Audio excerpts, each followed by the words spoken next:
हमारे व्यस्त जीवन में ईश्वर की आवाज़, जो इस संसार में महान आत्माएं हैं, वे इस संसार के नमक हैं, पिघलते हैं, दीपक हैं, जलते हैं और दूसरों के जीवन में सत्य और प्रेम को स्थापित करते हैं, नैतिकता को बनाए रखते हैं।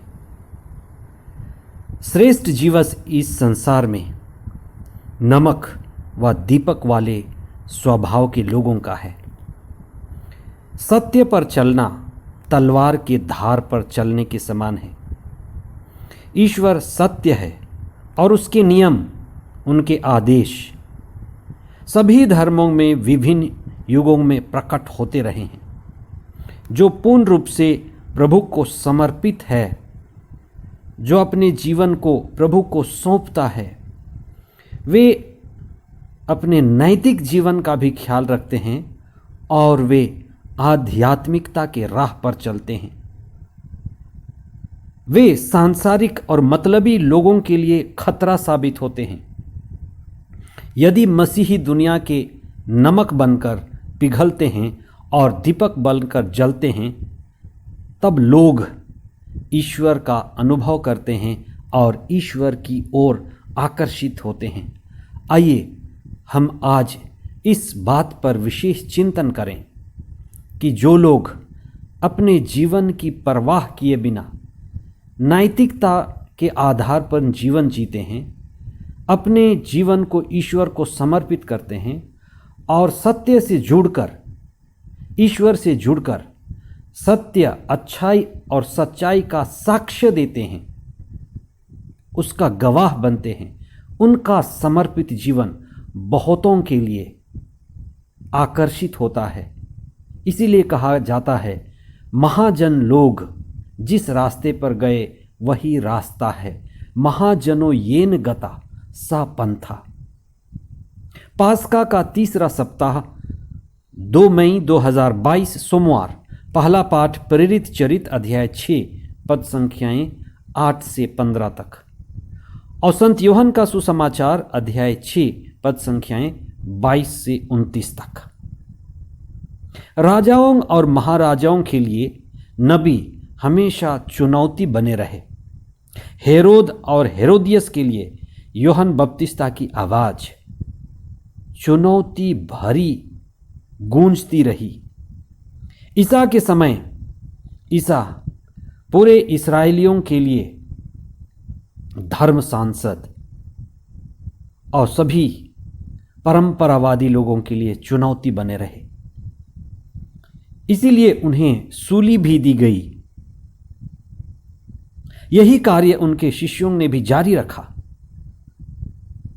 पहली कलीसिया यहूदियों के लिए चुनौती बनी रही और शिष्यों के बाद उपयाजक आए, डीकन्स आए, उन्होंने भी महान कार्य किया। आज के पहले पाठ में प्रथम मसीही कलीसिया में उपयाजकों के द्वारा, विशेष करके स्टीफन के द्वारा महान साक्ष्य प्रस्तुत किया गया। वे आत्मा से भरे हुए थे, आत्मा द्वारा संचालित थे, उनकी प्रज्ञा और बुद्धिमता से सभी प्रभावित थे और वे लोगों के विश्वास को बढ़ाते हैं। वास्तव में वे इतने मजबूत साक्षी बने कि तुरंत ईसा मसीह के जन्मदिन 25 दिसंबर के बाद 26 दिसंबर को संत स्टीफन का त्यौहार मनाया जाता है। जब हमारे अंदर चेतना जागती है, जब हम सत्य के प्रति सजग होते हैं, सच्चाई और अच्छाई के लिए खड़े होते हैं, तब हम ईश्वर की उपस्थिति और उसके महान कार्यों के साक्षी बनते हैं। वास्तव में ईश्वर के साथ खड़े होना, सच्चाई और अच्छाई के लिए जीना एक बहुत महत्वपूर्ण बुलाहट है, जो हमें ऊंचे प्रयोजन के लिए जीना सिखाता है। आज के पहले पाठ में उपयाजक स्टीफन के प्रभावशाली कार्य, उनके वक्तव्य, धर्म और सच्चाई के प्रति उनका समर्पण और ईश्वर के जीवंत साक्षी बनने के कारण कई लोग उनसे ईर्ष्या करते हैं और घबरा जाते हैं।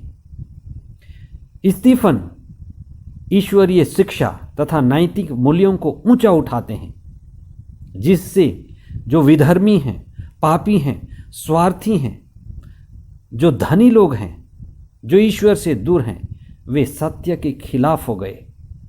वे पहली कलीसिया के खिलाफ हो गए। वे ईश्वर के और सच्चाई के भी खिलाफ हो उठे। जो ईसा के साथ हुआ वही स्टीफन के साथ भी हुआ। स्टीफन के ऊपर पवित्र आत्मा उपस्थित था। वे पवित्र आत्मा के द्वारा संचालित थे और पूरी तरह से उन्होंने अपने जीवन को ईश्वर को समर्पित किया था।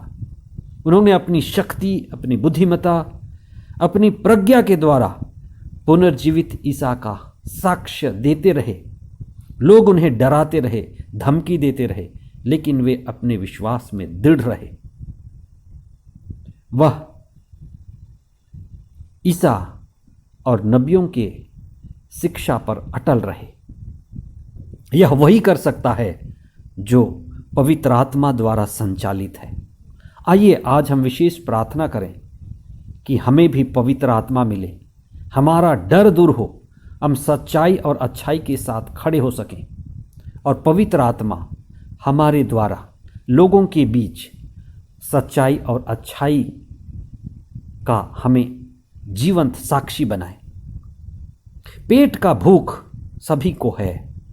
सभी इस दुनिया में भूख का अनुभव करते हैं और भूख भी अलग तरह का है। शरीर का भूख, मन का भूख और आत्मा का भूख। हम पेट के लिए बहुत मेहनत करते हैं, लेकिन जब पेट भर जाए तो हम क्या करते हैं? क्या हम सोने लग जाते हैं, निश्चिंत हो जाते हैं, रुक जाते हैं और हमारा जीवन आगे नहीं जाता? ईसा हमें सिखाते हैं कि ईश्वर हमारे लिए प्रबंध करता है, पेट का प्रबंध करता है, मानसिक विकास का प्रबंध करता है। उसके आगे भी जीवन है, आत्मा है, उसके प्रति हमें सचेत होना है। हमारे काम व मेहनत को ईश्वर आशीष देता है, लेकिन ये आशीष केवल पेट तक ना रहे, केवल नौकरी तक ना रहे, केवल वेतन तक ना रहे, केवल अस्पताल तक ना रहे।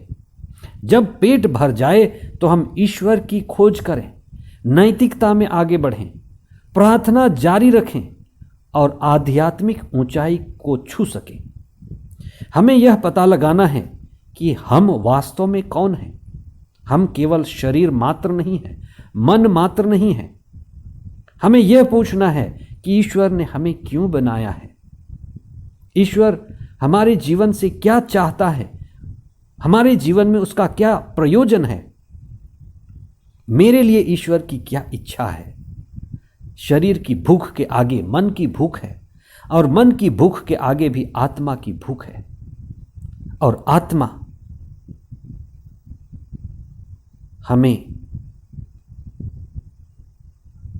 कहती है मुझे ईश्वर दे दो। बहुत बार आत्मा रोती है। हमारी बेचैनी, हमारा व्याकुल होना, परेशान होना आत्मा की भूख से जुड़ा हुआ है। इसलिए सबसे पहली बात आप जानें कि मेरे अंदर असली भूख शरीर और मन के आगे आत्मा की भूख है।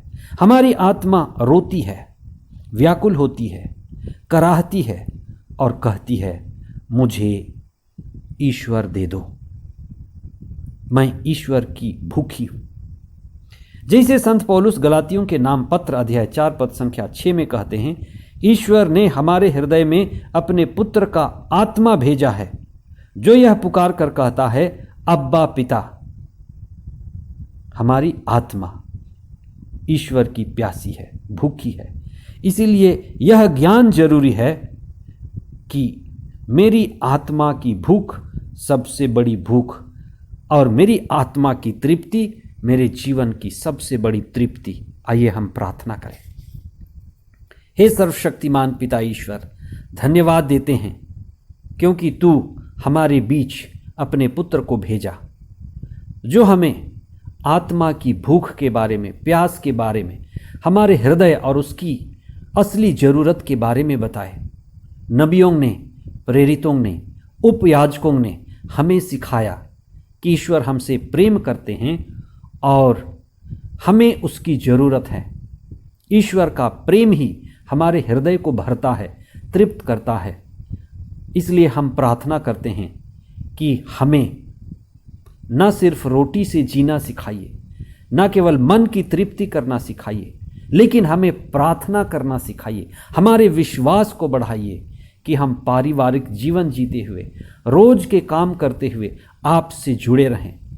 आत्मा, हमारी आत्मा आपसे जुड़ सके और हम आध्यात्मिकता के रास्ते पर चलते हुए आपके साथ एक हो सकें, संयुक्त हो सकें, जो हमारे जीवन का परम उद्देश्य है। ये प्रार्थना हम करते हैं हमारे प्रभु ख्रिस्त के द्वारा। आमीन।